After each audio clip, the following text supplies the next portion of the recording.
বন্ধুরা, শনিবার ফেডারেশনের সভায় রাজ্য সরকারি কর্মচারী ফেডারেশনের সভাপতি মানস ভূঁইয়া তিনি সরকারের যে ডিএ নিয়ে ইতিবাচক সিদ্ধান্তের কথা, ইতিবাচক মনোভাবের কথা কিন্তু জানিয়েছেন। তিনি বলেছেন যে মুখ্যমন্ত্রী সরকারি কর্মচারীদের প্রতি অত্যন্ত সদয়শীল এবং সরকারি কর্মচারীদের যে দায়িত্ব, রেসপন্সিবিলিটি থাকে সেটার উপর মুখ্যমন্ত্রী ওয়াকিবহাল এবং তাদের যে কর্মচারীদের যে বিভিন্ন দাবি দেওয়া সেগুলো নিয়ে মুখ্যমন্ত্রী অত্যন্ত সংবেদনশীল, এই কথা কিন্তু তিনি জানিয়েছেন।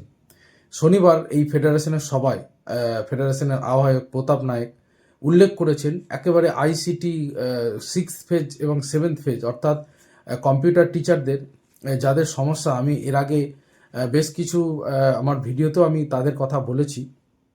দেখুন, আপনাদের জন্য কিন্তু প্রতাপ নায়েক স্যার অর্থাৎ ফেডারেশনের যিনি আহ্বায়ক তিনি নিজেই, আমি এরপরে একটু ভিডিও একটা দেব, আপনারা এর সাথে আপনারা পুরোটা দেখুন। এই ভিডিওর সাথেই আমি তার বক্তব্যটাও একটু আপনাদের সামনে তুলে ধরবো। পুরোটা দেওয়া সম্ভব নয়, কিন্তু কিছুটা অংশ আমি আপনাদের অবশ্যই শেয়ার করব। ইউটিউবের আইন অনুযায়ী পুরোটা দিতে পারবো না, যেহেতু ফেসবুকে এই ভিডিওটা পোস্ট করা হয়েছে। তো আমি কিছুটা যতটা সম্ভব আমি আপনাদের শোনাবো, যেখানে কিন্তু আইসিটি 6th ফেজ এবং 7th ফেজ নিয়ে তিনি বক্তব্য রেখেছেন। এছাড়াও প্রাণী বন্ধু, প্রাণী বিকাশ, যে সমস্ত সহায়ক, প্রাণী মিত্র, এই সমস্ত যে পোস্টগুলো রয়েছে, এছাড়া তিনি বিএসকেদের কথাও বলেছেন। তো শনিবারের সভায় তিনি কিন্তু প্রত্যেককে আশ্বাস দিয়েছেন, অর্থাৎ যারা কন্ট্রাকচুয়াল রয়েছেন চুক্তিভিত্তিক বা যারা পার্মানেন্ট, প্রত্যেকের জন্যই যে সরকার সদয়শীল এবং সরকার ভাবছে, এইটা কিন্তু তাদের বক্তব্যে পরিষ্কার হয়ে গেল। মানস ভূঁইয়ার বক্তব্য আনন্দবাজার পত্রিকাতে দেয়া হয়েছে। অন্যদিকে প্রতাপ নায়েকের যে ভিডিওটা ভাইরাল হয়েছে সেটা আমি কিছুটা আপনাদের সামনে শেয়ার করছি। আর পুরো ভিডিওটা আপনারা দেখুন, আমার এই ভিডিওর মাধ্যমে পুরোটা আপনারা জানতে পারবেন। অর্থাৎ ডিএর ব্যাপারে বা মহার্ঘ ভাতা নিয়ে যেটা পার্মানেন্ট কর্মচারীরা অপেক্ষা করছেন এতদিন ধরে, তাদের জন্য কিন্তু অবশ্যই কিছুটা খুশির খবর এই বক্তব্য থেকে উঠে এলো, যেখানে ফেডারেশনের তৃণমূল কংগ্রেস পরিচালিত, মানে তৃণমূল কংগ্রেসের সাপোর্টে যে ফেডারেশন, সেই ফেডারেশনের সভাতে কিন্তু কর্মচারী সংগঠন, সেখানে মানস ভূঁইয়া কিন্তু সরকারি বলেছেন যে সময় মতো সরকার সব কিছুই বিবেচনা করবে, মুখ্যমন্ত্রী নিশ্চয়ই বিবেচনা করবেন, সেটা কিন্তু তিনি বলেছেন।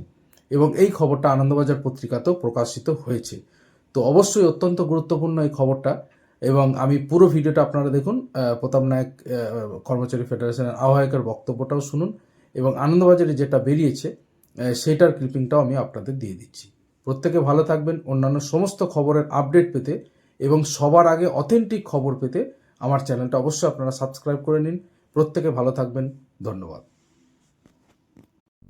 বন্ধুরা, যেটা বলছিলাম, প্রতিশ্রুতি মানসের ভোটের আগে সরকারি কর্মচারীদের মহার্ঘ ভাতা নিয়ে সরকারের ইতিবাচক মনোভাবের কথা শোনালেন মন্ত্রী মানস ভূঁইয়া, এবং তিনি কর্মচারী ফেডারেশনের কিন্তু দায়িত্বপ্রাপ্ত তৃণমূল কংগ্রেস প্রভাবিত সরকারি কর্মচারী সংগঠনের সভায় শনিবার দিন মানসবাবু বলেছেন, আপনারা সরকারের সমস্ত যে প্রকল্প রূপায়ণে গুরুত্বপূর্ণ ভূমিকা নিয়েছেন।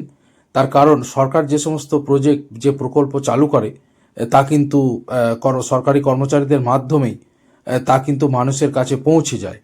তো তিনি বলেছেন যে আপনারা সরকারের সব প্রকল্প রূপায়ণে গুরুত্বপূর্ণ ভূমিকা নিয়েছেন। সরকার চিকিৎসা, ভ্রমণ ভাতা, মহার্ঘ ভাতা সম্পর্কে সচেতন রয়েছে। নিশ্চয়ই সুযোগ সুবিধা মতো মুখ্যমন্ত্রী তা বিবেচনা করবেন। বন্ধুরা, এই খবরটি আনন্দবাজার পত্রিকায় প্রকাশিত হয়েছে। এরপরে কর্মচারী ফেডারেশনের আহ্বায়ক মাননীয় প্রতাপ নায়েক স্যারের বক্তব্যটাও একটু আমি আপনাদের সামনে উপস্থাপন করছি।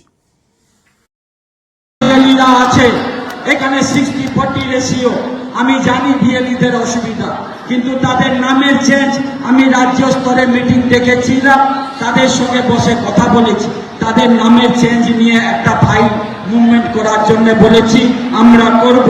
এখানে আইসিটি 6 and 7 আমি কালকে বলেছি বোনদেরকে, আমি কালকে ভাইদেরকে বলেছি, ভরসা রাখো, আপনাদেরকে নিয়ে আমরা ফাইল মুভমেন্ট করছি।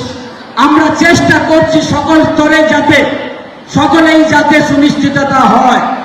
মাথায় রাখতে হবে বন্ধুরা, শুধুমাত্র শুধুমাত্র এই 3,000 3,500 নয়, আপনাদের মতন আরো অনেক কেউ আছে। সেখানে প্রাণী বন্ধু প্রাণী মিত্রা আছে, সেখানে এডুকেশন সুপারভাইজাররা আছে। আমরা সকলে নিয়ে কাজ করছি। আর আমি তো বলছি আমার টিম আপনাদের জন্য লড়াই করছে। ভয় পাচ্ছেন কেন?